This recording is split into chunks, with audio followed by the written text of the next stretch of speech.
एक वाक्य कोट करना चाहता हूं, और वाक्य है, the infiltration has become a disaster now. I have both the Bangladeshi and Indian voter list. This is a very serious matter. I would like to know what would be, when it would be discussed in the House. Sir, आपको पता है किसने बोला था? ममता बनर्जी 4 अगस्त 2005 इसी भारत की संसद में बोला गया. अब बताइए, तब ये कहते थे और आज ये कर रहे हैं. इसे कहते हैं कि देख तेरे संसार की हालत क्या हो गई भगवान, कितना बदल गया इंसान.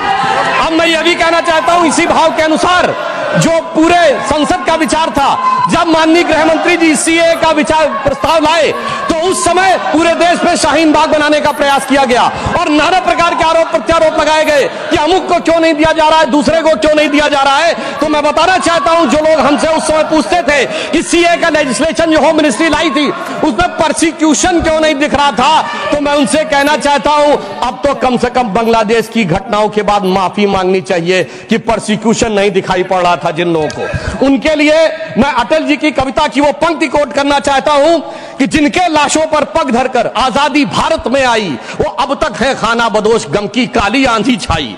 हिंदू के नाते उनका दुख कहने में तुम्हें लाज है आती, तो सीमा के उस पार चलो सभ्यता जहां कुचली जाती. मगर अफसोस की बात यह है सभापति जी, जब ये सीमा के पार जाते हैं तो क्राइम अगेंस्ट ह्यूमैनिटी शब्द गाजा के लिए लिखते हैं अपने ट्वीट में, बांग्लादेश के लिए नहीं लिखते हैं. उससे भी साफ समझ में आ जाता है कि सीमा के पार इनकी दृष्टि कहां और किस रूप में आती है.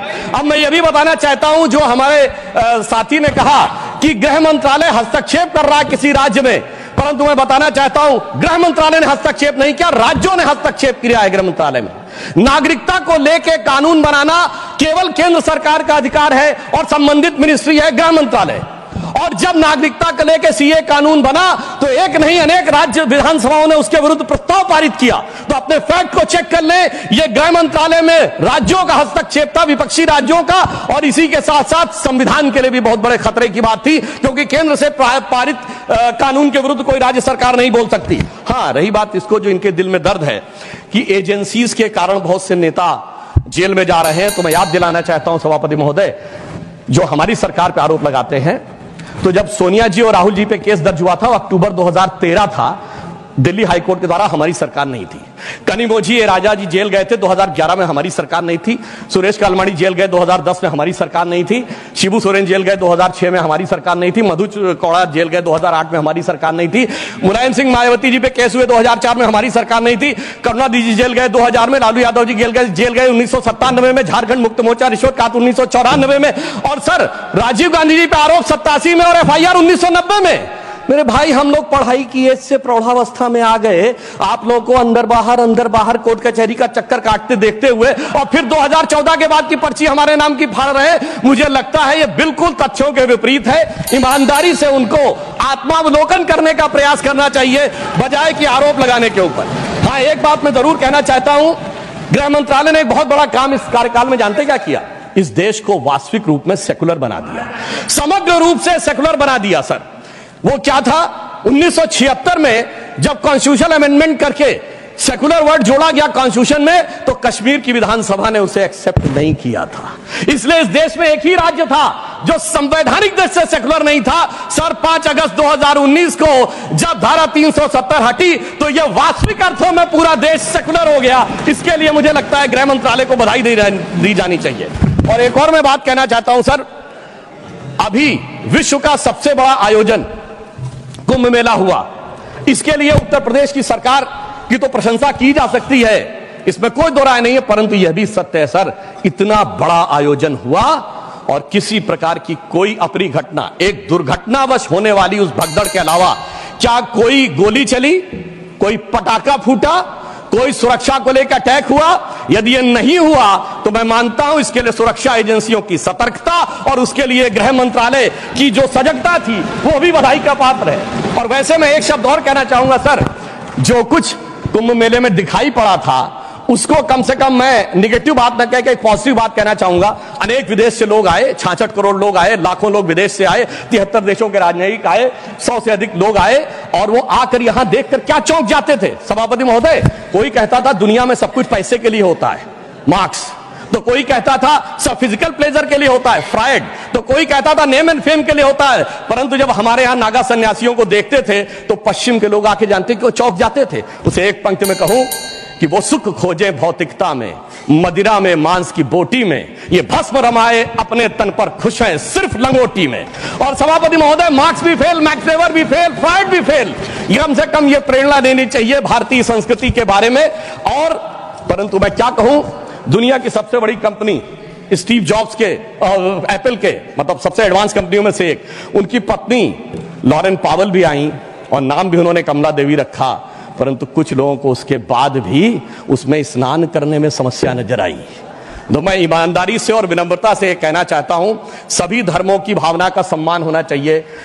गंगा जल का सिर्फ सम्मान हमारे धर्म में नहीं है, काबा में भी एक आबे जमजम है और वहां के जल को भी वैसे ही पवित्र माना जाता है और माना जाता है कि उससे पाप कटते हैं। जब आप वेटिकन जाते हैं तो पोप भी आपके ऊपर जल छिड़कते हैं और कहते हैं this removes you from all the sin. मैं चुनौती से कहता हूं, इनमें से कोई किसी के बारे में बोल सकता है? सबका सम्मान करिए परंतु सनातन का अपमान मत करिए। मैं मानता हूं कि इरेडिकेशन ऑफ सनातन धर्म आपका विचार है, परंतु उसे कम से कम अपने राजनीतिक वक्तव्यों में आप आने का प्रयास मत करिए।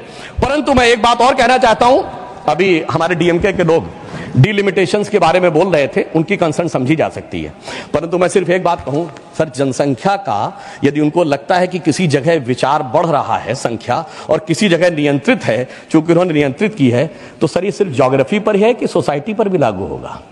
अगर किसी समूह ने, धार्मिक समूह या मजहबी समूह की जनसंख्या बढ़ी है और दूसरे ने नियंत्रित किया है, सर वहां पर तो नहीं चर्चा होनी चाहिए, सिर्फ ज्योग्राफी पे होनी चाहिए, सोसाइटी पे नहीं होनी चाहिए। और मैं ईमानदारी से कहना चाहता हूं, यदि विचार जनसंख्या नियंत्रण का कानून लाने का समर्थन करिए, तो मुझे लगता है इस विषय के ऊपर ईमानदारी से काम करने का प्रयास करना चाहिए। अब मैं एक और बात कहना चाह रहा हूं सर, टैक्स कहना चाह रहा हूं कि राज्यों का समन्वय भी केंद्र सरकार के गृह मंत्रालय के अंडर में आता है, परंतु राज्यों का समन्वय का विषय दोनों तरफ से होता है। राज्यों के ऊपर भी दायित्व है समन्वय का और केंद्र के ऊपर भी दायित्व है।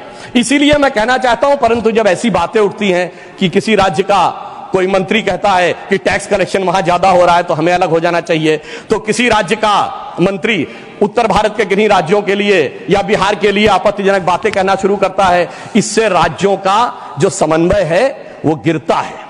और मैं कहना चाहता हूं सर, समन्वय का सबसे दुखद उदाहरण था इसी संसद के एक सदस्य ने छत्तीसगढ़, राजस्थान और मध्य प्रदेश में हमारी जीत के बाद इस सदन के नहीं, दूसरे सदन के सदस्य ने यह शब्द बोला था कि भाजपा सिर्फ गोमूत्र वाले राज्यों में जीत सकती है।